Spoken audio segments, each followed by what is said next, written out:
Assalamualaikum everyone. Hope so you all will be doing well. My name is Kainat Talat and today we will discuss on the topic colloids and a little bit comparison between colloids, solution and suspension and classification of colloids, and we will see also about purification of colloids, application of colloids. Means basically colloids को ही study करेंगे, but यहाँ पे minor जो है वो हम थोड़ा सा कोलाइड्स सोल्यूशन एंड सस्पेंशन में कंपैरिजन को देखेंगे. So first of all what are colloids. सबसे पहले कि the state of sub division in which molecules or polymolecular particles having at least one dimension in the range of 1 nanometer and 1 micrometer are dispersed in some medium. Okay सबसे पहले आप ये समझ लें कि कोलाइड्स जो हैं वो ट्रू सोल्यूशन और सस्पेंशन के इन बिटवीन आते हैं. मींस कोलाइड्स वो कह सकते हैं स्टेट जिसमें मोलिक्यूल्स पॉलीमोलिकुलर पार्टिकल्स हैं, उनका साइज जो है वो कहाँ पे फॉल करें, in the range of 1 nanometer to 100 nanometer तक वो फॉल करते हैं. 1 नैनोमीटर की रेंज में फॉल करें, 1 micrometer, and are dispersed in some medium. Dispersed का मतलब होता है बिखरे होना. डिस्पर्स्ड जैसे हम सोल्यूशन में डिजॉल्व्ड टर्म यूज़ करते थे, जस्ट लाइक हम कोलाइड्स में डिस्पर्स्ड टर्म यहाँ पे यूज़ करेंगे कि वो किसी ना किसी मीडियम में डिस्पर्स्ड हों, तो उनको हम कहेंगे कि ये क्या है, कोलाइड्स हैं. Colloids usually feature substances that are evenly dispersed in one another, जो एक दूसरे में evenly dispersed हो, and in such mixture the substance that is dispersed is referred to as the dispersed phase. Okay, जैसे मैंने कहा कि जैसे solution में हम dissolved term यूज़ करते थे, यहाँ पे colloids में हम dispersed term यूज़ कर रहे हैं. Just like हम जैसे solution में जो components होते थे उनके लिए solute and solvent के words यूज़ किए जाते थे, ऐसे ही हमारे पास कोलाइड्स में हम डिस्पर्स्ड फेज और कंटिन्यूस फेज या डिस्पर्जन मीडियम, ये हम टर्म्स यूज़ करते हैं. यहाँ पे डिस्पर्स्ड फेज जो है वो सोल्यूट को रिप्रेजेंट कर रहा है. Such mixture substance that is dispersed, जिसने डिस्पर्स होना है, जिसने डिजॉल्व होना है. डिजॉल्व टर्म नहीं यहाँ पे आएगी, ये सोल्यूशन के साथ समझाने के लिए मैं बता रही हूँ. डिस्पर्स टर्म ही यूज़ करनी, जिसने डिस्पर्स, जिसने बिखरना है. डिस्पर्जन जिसकी होनी है वो डिस्पर्स्ड फेज है, यानी जो स्मॉलर क्वांटिटी में है. And this substance through which it is dispersed, और जिस सब्सटेंस में इसने डिस्पर्स होना है यानी जो लार्जर क्वांटिटी में है, वो कंटिन्यूस फेज है या डिस्पर्जन मीडियम. मोस्टली हम जो है वर्ड कॉमनली यूज़ करते हैं.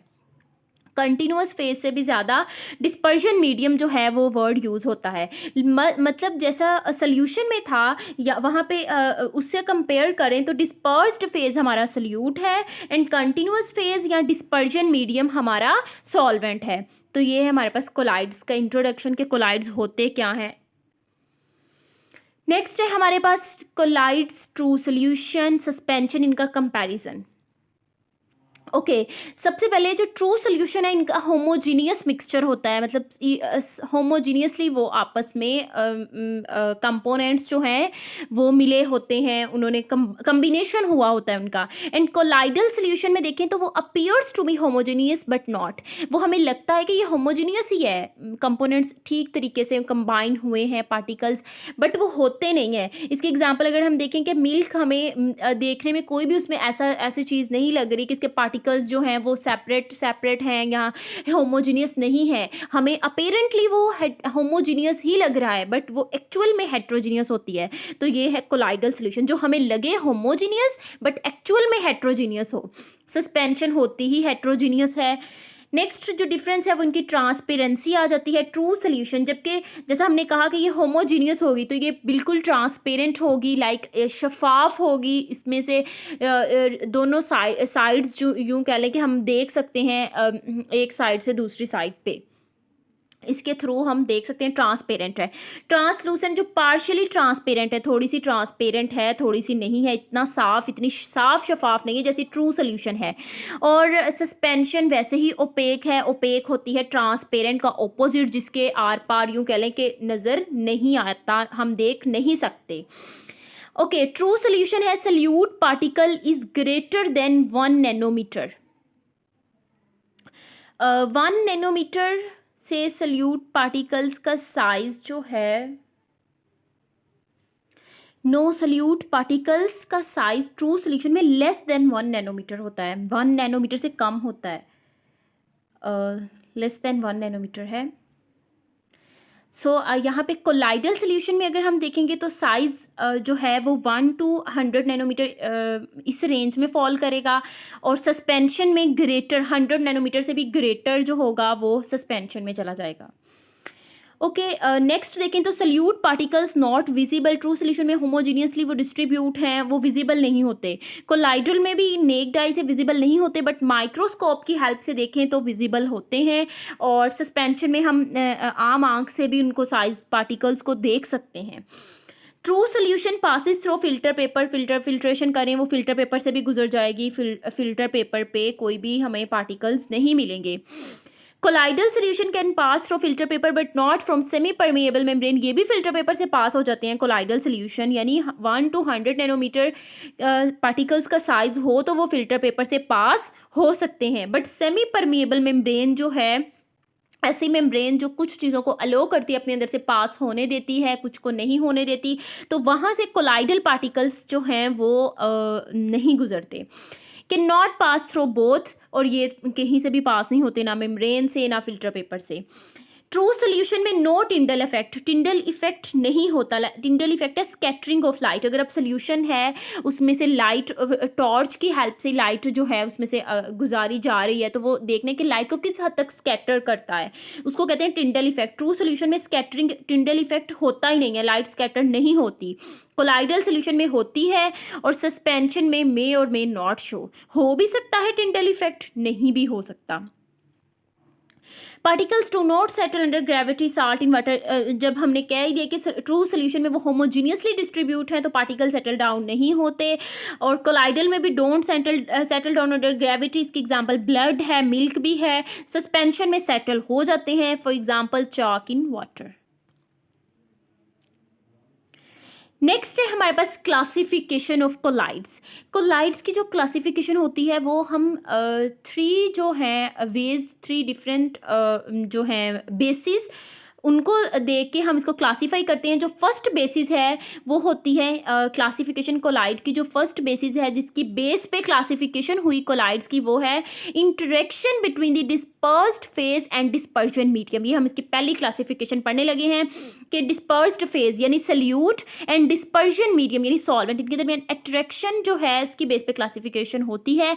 तो उसके बेस पे 2 के टाइप्स हैं जिसमें हम उसको क्लासीफाई कर देते हैं कोलाइड्स को, lyophobic sols and lyophilic souls.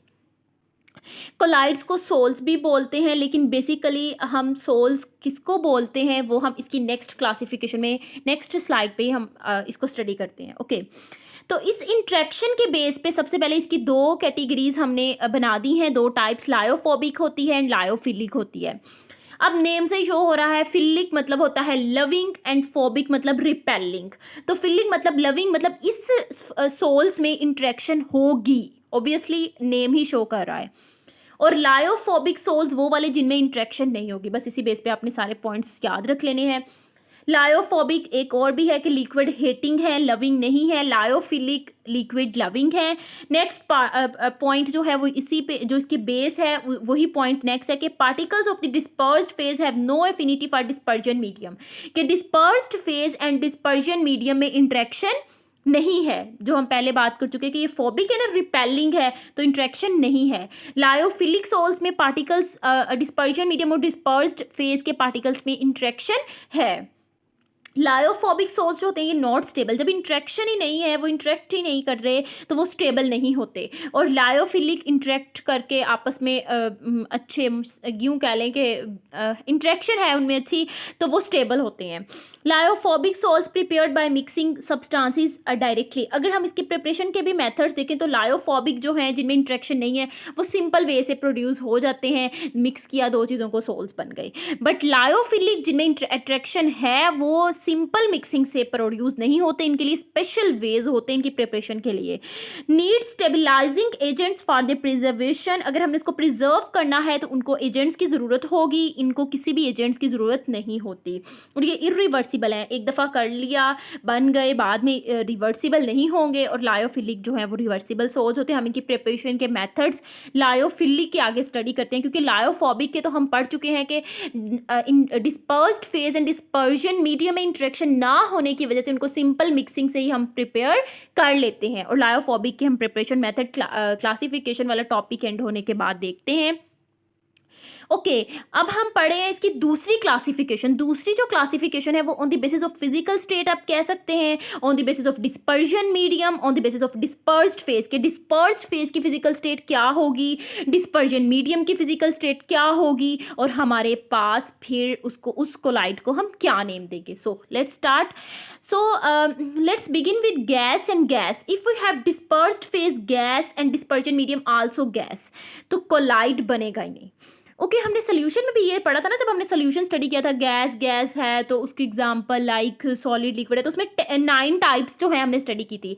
याद रखें, कोलाइड्स की क्लासिफिकेशन अगर हम कर रहे हैं on the basis of the physical state, on the basis of dispersed phase, dispersion medium, तो इसकी 8 टाइप्स होती हैं, 9 टाइप्स नहीं होती, क्योंकि गैस गैस जो है ये कोलाइड नहीं बनाता। क्यों? क्योंकि हमने पढ़ा कोलाइड होमोजीनियसली हमें लगता है, बट एक्चुअल में होता नहीं है। ओके, एक्चुअल में कोलाइड होमोजीनियस नहीं होता, बट गैस और गैस का मिक्सचर होमोजीनियस होता है। जैसे हमने पढ़ा है air is a homogeneous mixture of different gases, तो गैस के पार्टिकल्स जब आपस में कंबाइन होते हैं तो वो होमोजीनियस मिक्सचर बनाते हैं, और कोलाइड होमोजीनियस होता नहीं है। दैट्स वाई अगर डिस्पर्जन मीडियम और डिस्पर्स्ड फेज दोनों गैस हों तो कोलाइड बनता ही नहीं है, तो ये टाइप फॉल करेगी ही नहीं।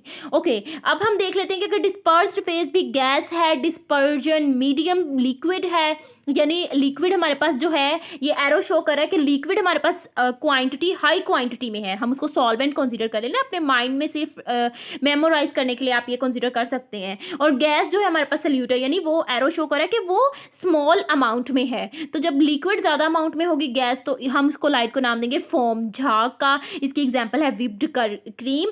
अब हमारे पास नेक्स्ट है गैस अगर डिस्पर्स्ड फेज है और डिस्पर्जन मीडियम सॉलिड है, यानी सॉलिड लार्ज अमाउंट में है, तो उसको हम सॉलिड फॉर्म कहेंगे, और इसकी एग्जांपल है ब्रेड।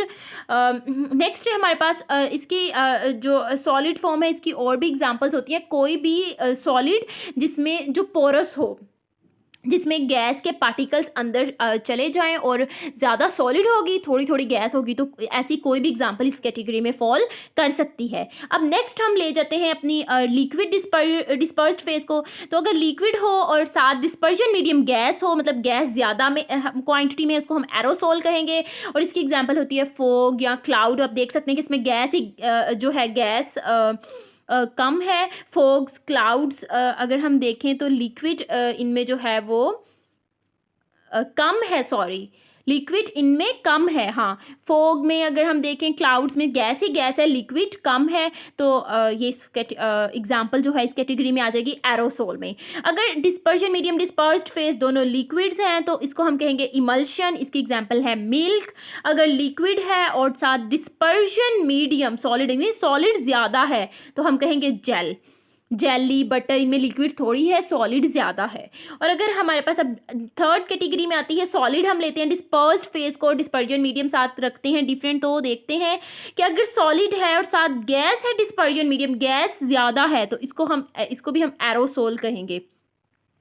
एरोसोल हमारे पास 2 हो गए, जब गैस ज़्यादा क्वांटिटी में हो और हमारे पास लिक्विड हो साथ या फिर सॉलिड हो साथ, तो दोनों केस में हम क्या कहेंगे, लेकिन गैस हमारे पास डिस्पर्जन मीडियम होना चाहिए, क्योंकि यहाँ पे गैस को हम एरोसोल नहीं कह रहे।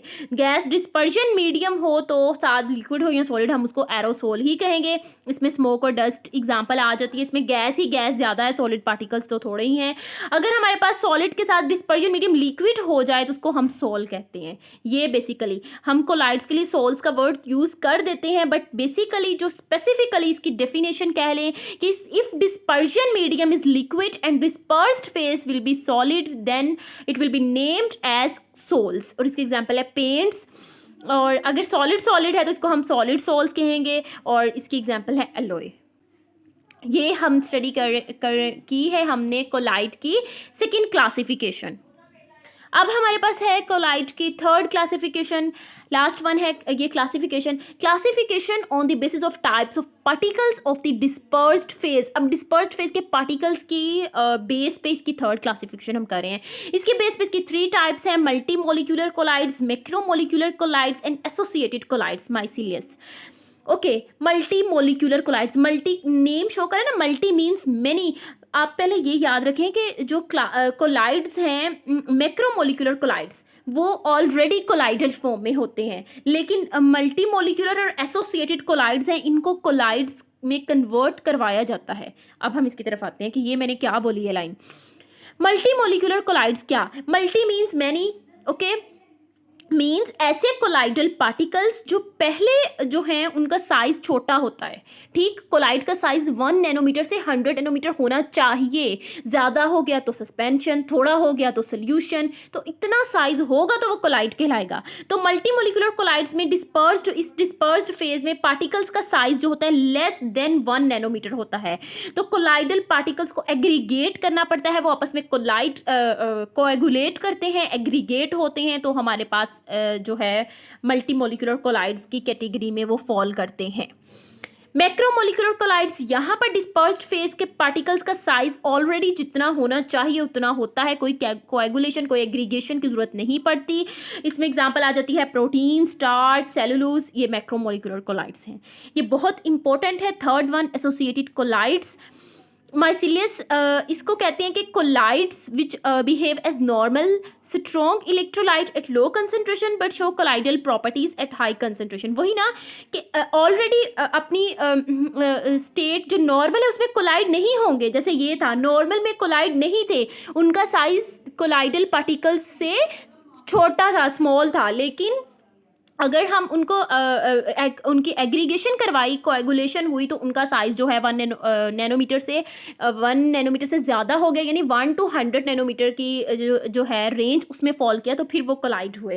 इसी तरीके से ये है कि colloids which behave as normal strong electrolyte at low concentration पे वो नॉर्मल हैं कोलाइड्स, लेकिन कोलाइडल प्रॉपर्टीज तब शो करेंगे जब कंसंट्रेशन हाई होगी। कंसंट्रेशन हाई करने से क्या होगा, एक फॉर्मेशन, एग्रीगेशन हो जाएगी पार्टिकल्स की, उसको हम माइसिलियस का भी नाम देते हैं, कोलाइडल डायमेंशंस की, और such substances are referred as associated colloids. फिर जब वो कोएगुलेशन हो जाएगी, माइसिलियस फॉर्मेशन हो जाएगी, फिर हम उसको एसोसिएटेड कोलाइड्स का नाम देंगे। ये थी वो लाइन जो मैंने पहले बोली कि ये ऑलरेडी कोलाइड्स होते हैं, बट ये इनकी कुछ कंडीशंस होती हैं कि इसमें हाई कंसंट्रेशन जो है हमें रिक्वायर्ड होती है, नॉर्मल पे वो बिहेव कोलाइडल बिहेव शो नहीं करता, इसमें कंसंट्रेशन हाई की जरूरत होती है और इसमें कोएगुलेशन होती है, तो तब वो डिस्पर्स्ड फेज के जो पार्टिकल्स हैं उनका साइज जो है वो कोलाइडल रेंज में फॉल करता है। नेक्स्ट हमारे पास हम अब मेथड्स ऑफ प्रिपरेशन देख रहे हैं। इसमें मैं दोबारा बात रिपीट कर रही हूँ कि लायोफोबिक के लिए मेथड ऑफ प्रिपरेशन सिंपल है, मिक्स करो प्रिपेयर हो गए। लेकिन लायोफिलिक जिसमें इंट्रैक्शन है डिस्पर्स्ड मीडियम और डिस्पर्स्ड फेज में, तो वहाँ पर हमारे पास मेथड्स ऑब्वियसली हमें रिक्वायर्ड है। हमने पहले पढ़ लिया कि वो सिंपल वे में मिक्सिंग से प्रोड्यूस नहीं होंगे। तो यहाँ पे 2 मेथड्स हैं, कंडेंसेशन मेथड, डिस्पर्जन मेथड, जिनकी फर्दर कैटेगराइजेशन है यहाँ पे कि कंडेंसेशन मेथड को कैटेगराइज किया गया है केमिकल मेथड में, जिसके फर्दर 4 हैं, oxidation, reduction, double decomposition, hydrolysis. And next है excessive cooling, exchange of solvent, change of physical state. Dispersion method के 3 कैटेगराइज किया गया है, डिस्पर्जन मेथड को 3 कैटेगरीज में, mechanical dispersion, electrical dispersion and peptization. अब हम देखते हैं 1 by 1 कि ये हैं क्या। फर्स्ट ऑफ ऑल है कंडेंसेशन मेथड, जैसे कि आपको नेम से भी शो हो रहा है, थोड़ा सा कंडेंस हो जाना। तो हम देखते हैं इसमें मेथड में कंडेंसेशन, वैसे जो नॉर्मली ये भी होता है कि एक प्रोसेस जिसमें 2 जो हैं रिएक्टेंट्स वो कंबाइन हो रहे हैं और with the elimination of the small molecule या without the elimination of small molecule product दे रहे हैं। यानी कोई small molecule like water, ammonia, वो एलिमिनेट हो भी सकता है और नहीं भी हो सकता। ये हमारे पास कंडेंसेशन की जो नॉर्मली हम डेफिनेशन पढ़ते आ रहे हैं वो है। इसके अलावा कंडेंसेशन क्या होती है, फिर हमारे पास दूसरी डेफिनेशन आ जाती है माइंड में कि हाँ कंडेंसेशन वो होती है जिसमें हैं गैस के पार्टिकल्स जो हैं, वेपर्स हैं, उनको अगर हम टेम्परेचर उनको टेम्परेचर कम करें, उनको ठंडक जो है कंडीशंस ये सप्लाई की जाएँ, तो वो कंडेंस होकर लिक्विड में कन्वर्ट हो जाते हैं। फिर हमारे माइंड में ये आती है। तो अब हम देखते हैं कि कंडेंसेशन में हम क्या क्या पढ़ने लगे हैं, ये दोनों अप्लाई हो रही हैं क्या। Okay, in this method small solute particles are condensed to form a dispersed phase particles. जो solute particles हैं वो condense होंगे और dispersed phase particles formation होगी। Okay, अब हमने जो इसके methods हैं वो हम सारा देखते हैं कि क्या है। सबसे पहले केमिकल मेथड में फर्स्ट वन है ऑक्सीडेशन। हाइड्रोजन सल्फाइड और ऑक्सीजन कंबाइन होके वाटर और सल्फर बना रहे हैं, सल्फर का सोल बन गया। ऑक्सीडेशन इसे क्यों कहा है, क्योंकि यहाँ पे देखिए सल्फर की ऑक्सीडेशन स्टेट क्या है, -2। यहाँ पे सल्फर की ऑक्सीडेशन स्टेट क्या है, 0। फ्री स्टेट में किसी भी एलिमेंट की ऑक्सीडेशन स्टेट क्या होती है, 0। मतलब ऑक्सीडेशन स्टेट इंक्रीज हुई है, मतलब ऑक्सीडेशन हुई है। तो ऑक्सीडेशन के रिएक्शन ऑक्सीडेशन हुआ है with the elimination of small molecule भी हो गई है। कंडेंसेशन की डेफिनेशन भी एनी हाउ जो आप कह लें कि फुलफिलमेंट उसकी हो रही है। और यहाँ पर फिर हमें क्या मिल रहा है, सोल। और यूँ हमने क्या किया, कोलाइड फॉर्मेशन करवा ली। और इसके लिए हम जो ऑक्सीडाइजिंग एजेंट्स यूज़ करते हैं किसी भी ऑक्सीडेशन रिएक्शन में, वो HNO3 भी यूज़ कर लेते हैं, H3Br2 भी यूज़ हो सकता है। MCQs पॉइंट ऑफ व्यू से याद रखना है।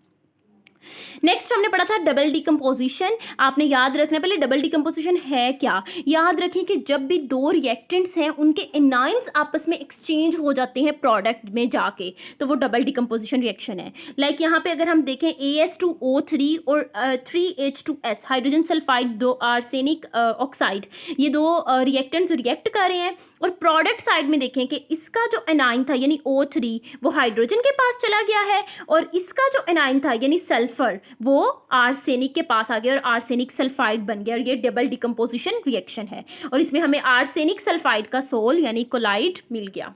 ओके, थर्ड वन है रिडक्शन। रिडक्शन के लिए हम जो एजेंट्स यूज़ करते हैं, फॉर्मेल्डिहाइड है, NH2 NH ये फिनाइल ग्रुप है, साथ H2O2 है, SnCl2 है, एट्सेट्रा। ये रिएजेंट्स जो हैं हम यूज़ कर सकते हैं। Phenyl hydrazine, formaldehyde, hydrogen peroxide, stannous chloride, दूसरे नेम्स भी आपको okay can be used. Next है हमारे पास, अब रिएक्शन देख लेते हैं कि AuCl3 है, SnCl2 के साथ रिएक्ट करके SnCl4 और Au बना रहा है। अब यहाँ पे क्या हो रहा है कि Au की यहाँ पे हमारे पास +3 है ऑक्सीडेशन स्टेट, यहाँ पे 0 है। +3 से 0 यानी कम हो गई। डिक्रीज ऑन ऑक्सीडेशन स्टेट किसकी डेफिनेशन है, रिडक्शन की, तो यहाँ पे रिडक्शन हो गई है, गोल्ड सोल प्रिपेयर हो गया है। और याद ये रखना है कि ये बहुत इंपॉर्टेंट है कि गोल्ड सोल जो प्रिपेयर होता है वो पर्पल इन कलर होता है और उसे पर्पल ऑफ कैसियस भी कहते हैं। इसी तरीके से नीचे वाले रिएक्शन में भी सेम ऐसे हुआ है कि यहाँ पे +3 थी और 0 चली गई है, गोल्ड जो है इसका सोल प्रिपेयर हो गया है। बस रिएक्शन का फर्क है कि यहाँ पे हमने कहा था कि डिफरेंट एजेंट्स यूज कर सकते हैं, तो यहाँ पे स्टेनस क्लोराइड यूज किया गया है और यहाँ पे फॉर्मेल्डिहाइड यूज किया गया है। लास्ट वन है हमारे पास केमिकल मेथड का हाइड्रोलिसिस। हाइड्रोलिसिस में क्या है कि हम FeOH थ्राइस और AlOH थ्राइस ये सोल्स हम प्रोड्यूस कर सकते हैं by boiling solutions of chlorides. Okay, हम देखते हैं कि लाइक हमने फेरिक क्लोराइड, हाइड्रोलिसिस क्या होती है, लिसिस मतलब ब्रेक डाउन, हाइड्रो मतलब वाटर, वाटर के ब्रेक डाउन। तो FeCl3 का वाटर के साथ रिएक्शन करवा के हमें FeOH थ्राइस मिल रहा है, कोलाइडल सोल्यूशन और साथ HCl। इसी तरीके तो ये हो गया हमारे पास हाइड्रोलिसिस, इससे भी हमें सोल जो है वो प्रिपेयर हो गया।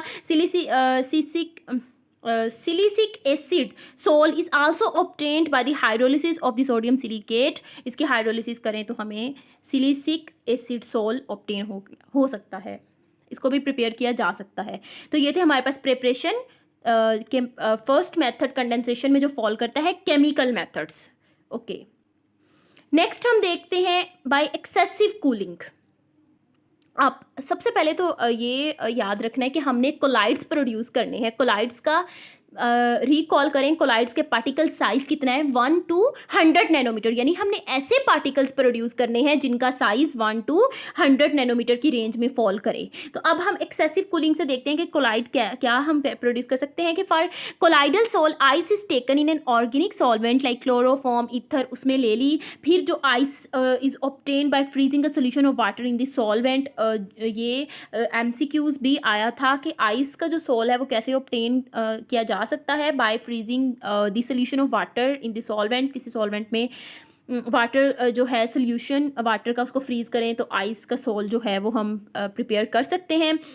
सिंपल अगर हम आइस वाटर को फ्रीज़ करेंगे तो वो फिर पार्टिकल का साइज़ जो है वो डिफरेंट हो जाएगा ना, तो हमें तो 1 to 100 नैनोमीटर की रेंज में जो पार्टिकल साइज़ है वो चाहिए। तो हमने सोल्स प्रोड्यूस करने हैं, यानी हमने कोलाइड्स प्रोड्यूस करने हैं। So the molecules of water are no longer in the solution separately combined to form the particles of colloidal size. फिर जो मोलिक्यूल्स हैं वाटर के वो खुद ब खुद जब सॉल्वेंट जो है उसके प्रेजेंस में उसको हम एक्सेसिव कूल कर देंगे, बहुत ज़्यादा कूलिंग करेंगे, तो ऑब्वियसली वो कंबाइन होके 1 to 100 नैनोमीटर की रेंज में जो पार्टिकल्स हैं उतने साइज़ के पार्टिकल्स जो है वो प्रिपेयर कर देगा, और यूँ हमारे पास कोलाइड फॉर्मेशन हो गई। नेक्स्ट है exchange of solvent. Exchange of solvent से कैसे बनता है कि colloidal solution of certain substances pose sulphur phosphorus which are soluble in alcohol. अब हमारे पास दो सॉल्वेंट हैं जिसमें वो एक में वो सोल्यूबल है, सपोज एक में जो भी हमारे पार्टिकल्स हैं जो भी हैं वो एक में बहुत सोल्यूबल है एक में नहीं है। जैसे यहाँ पे सल्फर और फास्फोरस है वो अल्कोहल में सोल्यूबल है बट वाटर में इनसोल्यूबल है। तो क्या करते हैं, इनके कोलाइड्स को हम प्रिपेयर कर सकते हैं by pouring their alcoholic solution into water, कि पहले हम उन सब्सटेंसेस को उन एलिमेंट्स को उस सॉल्वेंट में जो है डिसॉल्व करें जिसमें वो सोल्यूबल है, लाइक अल्कोहल में डिसॉल्व कर दिया। अब क्या हुआ, डिसॉल्व होते ही वो अपने उनके जो पार्टिकल्स है वो अच्छे तरीके से अपने ही जो उनकी सोल्यूट की फोर्सेस थी वो ब्रेक डाउन हो गई। ठीक है, फिर उनकी उस अल्कोहलिक सोल्यूशन को जब वाटर में डाला तो उसमें वो इनसोल्यूबल थे, तो जो अल्कोहलिक सोल्यूशन थी अब हम देखते हैं जैसे कि फॉर एग्जांपल जो अल्कोहलिक सोल्यूशन ऑफ सल्फर और पोरिंग इनटू वाटर, जैसे हमने इसको वाटर में पोर किया वो इनसोल्यूबल थी, gives a milky colloidal solution.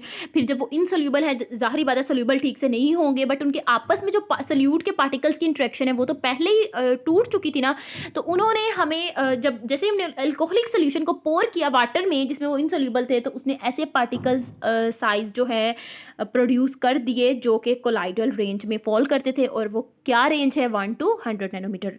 And यूं एक्सचेंज ऑफ सॉल्वेंट जो सॉल्वेंट एक्सचेंज करने से भी कोलाइड्स प्रोड्यूस हो गए। नेक्स्ट है by exchange of physical states. Physical state जो है एक्सचेंज कह रही हूँ सॉरी, चेंज करने से क्या हुआ कि सोल्स ऑफ सब्सटेंसेस जैसे लाइक मर्करी सल्फर इनके हम प्रिपेयर कर सकते हैं बाय पासिंग द वेपर्स को पास करें कोल्ड वाटर से, कोई स्टेबलाइजर्स यूज़ करके, अमोनिया साल्ट या सिट्रेट, ये स्टेबलाइजर्स हमने यूज़ करने हैं, कोल्ड वाटर से वेपर्स पास करवाए तो मर्करी और सल्फर के जो हैं सोल्स वो हमें प्रोड्यूस हो जाएंगे। कैसे कि जब हम ये प्रोसेस होगा प्रैक्टिकल ये सब कुछ स्टेबलाइजर ऐड करके, तो वो जो उनके पार्टिकल्स हैं वो खुद ब खुद ऐसे पार्टिकल्स 1 to 100 नैनोमीटर की रेंज में पार्टिकल्स प्रोड्यूस कर देंगे, जिससे हमारा कोलाइडल सोल्यूशन, हम कह देंगे कि कोलाइडल सोल्यूशन बन गया है। तो ये थे हमारे पास कंडेंसेशन मेथड। अब हमारे पास नेक्स्ट प्रिपरेशन के मेथड्स स्टार्ट हो गए हैं जो कि हैं डिस्पर्जन मेथड्स। ओके, सबसे पहले डिस्पर्जन में आता है मैकेनिकल डिस्पर्जन। डिस्पर्जन का मतलब मैंने पहले भी बताया, बिखरना, बिखेरना। और मैकेनिकल जो है मैकेनिकल डिस्पर्जन, इसमें हम मशीन यूँ कह लें कि रोलर्स यूज़ करके उसको डिस्पर्स कर रहे हैं, तो दैट्स वाई मैकेनिकल डिस्पर्जन है। तो इसमें होता क्या है, let's see. First of all the substance is powdered thoroughly the fine ground substance is brought in the form of coarse suspension by shaking with the dispersion medium. The suspension is then made to pass through a collide which consists of two metallic discs almost touching each other and rotating the terrific speed. Okay, अगर इसको summarise किया जाए तो देखते हैं, यहाँ से समझते हैं कि दो हमारे पास डिस्क होंगी जो ऑपोजिट डायरेक्शन में रोटेट करेंगी। याद रखना है, ऑपोजिट डायरेक्शन में रोटेट करेंगी। जो भी हमारा जो जिसको हमने कोलाइड बनाना है वो हमारा बिगर साइज में होगा, क्योंकि स्मॉलर साइज तो आगे ग्राउंड हुए पड़े हैं, इतने छोटे साइज के हैं, उनसे हम इस मेथड से नहीं बना सकते कोलाइड्स। ओके, तो जो सस्पेंशन होगी यानी जो कोलाइडल से बड़े पार्टिकल्स होंगे, सस्पेंशन के ही होते हैं ना कोलाइडल से बड़े पार्टिकल्स, तो उससे हम यहाँ पे इस मेथड से हम उससे कोलाइड्स बनाएंगे। क्या कि जिसको तो जो 100 नैनोमीटर से ज़्यादा जो साइज़ के पार्टिकल्स हैं यानी सस्पेंशन के, उनको यहाँ पे जो है थोरोली फैला देंगे। फिर ये डिस्क मूव करना शुरू हो जाएंगे ऑपोजिट डायरेक्शन में, और वो फाइनली ग्राउंड होके उस रेंज में आ जाएंगे जिस रेंज में कोलाइडल के पार्टिकल्स होते हैं। क्या है वो रेंज, 1 to 100 नैनोमीटर। तो इस रेंज में वो आ जाएंगे और हमारे पास कोलाइड प्रिपेयर हो गया। नेक्स्ट है हमारे पास ब्रीडिक्स आर्क मेथड और इलेक्ट्रिकल डिसइंटीग्रेशन मेथड। ये भी हमारे पास जो डिस्पर्जन मेथड का सेकेंड जो है सब मेथड है, यू कैन से। इस मेथड को ध्यान से समझना, ये इंपॉर्टेंट भी बहुत है। ब्रीडिक साइंटिस्ट के नेम की बेस पे उसको नेम दिया गया है, एंड आर्क जो है वो क्यों नेम दिया गया है हम देखते हैं। ओके, सबसे पहले इसमें हमें अपरेटस की ज़रूरत होती है। यहाँ पे हमारे पास एक कंटेनर है और इसमें यहाँ पे हमने आइस बाथ रखा हुआ है, और यहाँ पे एक सेकंड कंटेनर है जिसमें हमारे पास यहाँ पे डिस्पर्जन मीडियम है, से वाटर, कोई भी जो मीडियम हमने लिया है। यहाँ पे हमने इलेक्ट्रोड्स लिए हैं। ये इलेक्ट्रोड्स हमने उन एलिमेंट्स के लेने हैं जिनका हम कोलाइडल सोल्यूशन बनाना चाह रहे हैं, लाइक गोल्ड का और किसी भी पार्टिकल्स का, जिसका भी हम बनाना चाह रहे हैं उसके हमने इलेक्ट्रोड्स ले लिए। इतना काम हो गया। ओके, अब हमने इलेक्ट्रोड्स को हमने करंट सप्लाई कर दिया है। जैसे ही हम करंट सप्लाई करेंगे तो यहाँ पे आपको रेड जो है लाइंस में आपको शो करवाया हुआ है कि ये जो है हमारे पास ये एक करंट, एक आर्क प्रोड्यूस होगी, स्पार्क, जिसको यहाँ पे आर्क का नाम दिया जाता है। दैट्स वाई इसको ब्रीडिक्स आर्क मेथड का नेम दिया गया है। और जैसे ही ये आर्क प्रोड्यूस होगी, इससे क्या होगा कि यहाँ से जो है पार्टिकल्स वो हम बेसिकली ये वही इलेक्ट्रोकेमिस्ट्री वाला प्रिंसिपल आ जाता है कि एक मेटल है जो वहाँ से इलेक्ट्रॉन जो है वो सॉल्यूशन में आते जा रहे हैं, वो मेटल की थिकनेस कम होती जा रही है, दूसरे की जिस पे डिपॉजिट हो रही है उस पर उसकी ज़्यादा होती जा रही है। बट यहाँ पे डिपोजिशन का चक्कर नहीं है। जैसे ही स्पार्किंग प्रोड्यूस होगी, यहाँ से मेटल जो है वो सोल्यूशन में आना शुरू हो जाएगा और इनके पार्टिकल साइज 1 to 100 नैनोमीटर ही होगा। ये हमारे पास कोलाइडल सोल्यूशन बन जाएगी।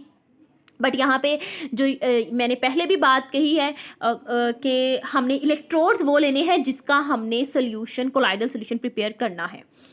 यहाँ पे अब आइस बाथ का क्या चक्कर है? आइस बाथ का ये है कि जैसे ही यहाँ पे स्पार्किंग प्रोड्यूस होगी तो यहाँ पे बहुत ज़्यादा हीट प्रोड्यूस हो जाएगी। उस हीट की वजह से यहाँ इलेक्ट्रोड से जो है इसका पार्टिकल्स जो हैं एलिमेंट्स के वो नीचे सोल्यूशन में आना, डिस्पर्जन मीडियम में आना स्टार्ट हो जाएंगे। सोल्यूशन में नहीं, सॉरी, ये डिस्पर्जन मीडियम है ना, तो डिस्पर्जन मीडियम में आना स्टार्ट हो जाएंगे बहुत ज़्यादा हीट की वजह से। अब जैसे ही डिस्पर्जन मीडियम में आ जाएंगे तो ये आइस बाथ उनको आप कह लें कि कंडेंस कर देगा।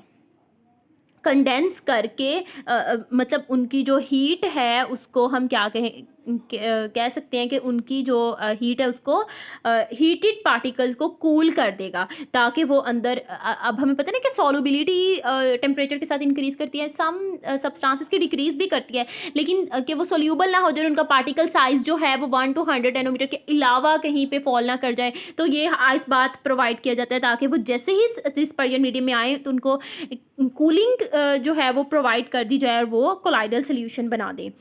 वही है ना, electric arc is struck between the electrodes of the metal immersed in the dispersion medium. जो डिस्पर्जन मीडियम में इमर्ज्ड है वही इलेक्ट्रिक आर्क उनके दरमियान स्ट्रक है। द इंटेंस हीट प्रोड्यूस हो रही है जो वेपराइज कर देती है इस मेटल को, विच देन कंडेंस, फिर जो कंडेंस हो जाते हैं to form the colloidal particles. ये था इसका होल प्रिंसिपल। ओके, नेक्स्ट हमारे पास लास्ट जो है प्रिपरेशन का मेथड है वो है पेप्टाइजेशन। पेप्टाइजेशन क्या है इसको भी ध्यान से समझे। पेप्टाइजेशन ये होता है कि जो यहाँ पे भी फिर हमने वही काम करना है कि 1 to 100 नैनोमीटर की रेंज के पार्टिकल्स प्रोड्यूस करने हैं एक बड़े साइज के पार्टिकल से। ठीक है, यहाँ पे क्या होता है कि जो कोई भी हमने सपोज प्रैक्टिकल किया, एक्सपेरिमेंट किया, उसके रिजल्ट में हमारे पास जो प्रेसिपिटेट्स बने हैं उन प्रेसिपिटेट्स के अंदर हमने एक इलेक्ट्रोलाइट ऐड करना है। बट याद रखें कि जो इलेक्ट्रोलाइट एमी कोई भी उठा के हम ऐड नहीं कर सकते। जो हमारे पास प्रेसिपिटेट फॉर्मेशन हुई है हमने देखना है कि जो इलेक्ट्रोलाइट हम ऐड कर रहे हैं उनमें कोई ना कोई एक आयन कॉमन हो, यू कैन से। ओके, जैसे हमारे पास FeOH थ्राइस था तो हमने FeCl3 ऐड कर लिया। तो अब यहाँ पे जो Fe है Cl3 में से जो उसका Fe वाला पार्ट है वो प्रेसिपिटेट्स के ऊपर यूं एड्जॉर्ब हो जाएगा। प्रेसिपिटेट्स जैसे ही हम इलेक्ट्रोलाइट ऐड कर देंगे ये स्मॉल प्रेसिपिटेट जो है वो स्मॉलर पार्टिकल्स में ब्रेक डाउन हो जाएगा, क्योंकि वो जब ये Fe पार्टिकल उनके ऊपर एड्जॉर्ब होगा तो वो आपस में रिपेल करेंगे, सेम चार्ज है ना, रिपेल करेंगे और वो स्मॉल पार्टिकल्स में टूट जाएगा। और वो कितनी रेंज में टूटेगा? जो कोलाइडल की रेंज है 1 to 100 नैनोमीटर। यूँ हमारे पास कोलाइड फॉर्मेशन होगी पेप्टाइजेशन से। इसको भी स्टडी कर लेंगे। Process of converting a precipitate, process of converting a precipitate into colloidal sol by shaking it with a dispersion medium in the presence of small amount of electrolyte। वही ना, electrolyte की presence में उसको shake भी करना है, उसको shake भी करना है। जब हमने इलेक्ट्रोलाइट ऐड कर देना है तो फिर the electrolyte used for this purpose, और जो इलेक्ट्रोलाइट यूज करेंगे उसको पेप्टाइजिंग एजेंट कहेंगे। यहाँ पे पेप्टाइजिंग एजेंट कौन सा है? FeCl3। So this is all about के कोलाइड्स को प्रिपेयर कैसे किया जाता है। अब जो हम कोलाइड्स प्रिपेयर कर लेते हैं उनको प्योरीफिकेशन की भी ज़रूरत होती है। ओके, तो अब हम देखते हैं कि हम वो कोलाइड्स जो प्रिपेयर किए उनको प्योरीफाई कैसे कर सकते हैं। तो यहाँ पे कुछ मेथड जो हैं वो दिए गए हैं। सबसे पहले dialysis. Dialysis removing dissolved substances from colloid by diffusion through suitable membrane. Dialysis method basically ये होता है कि हमारे पास एक कोलाइड होता है, यूं यूं कह लें कि यही इसके अंदर कोलाइड है, ये एक स्फेरिकल शेप है, इसके अंदर कोलाइड है, ठीक है। इसको हम एक कंटेनर में रख देते हैं जिसमें दो आउटलेट्स होते हैं, एक इधर आउटलेट है, एक इधर, ठीक है। अब जिसमें हमने सर्कल में जो सर्कल था जिसमें हमने कोलाइड रखा था, फिर उसको हमने कंटेनर में रख दिया, वो सर्कल के इर्द गिर्द सेमी परमिएबल मेम्ब्रेन होती है।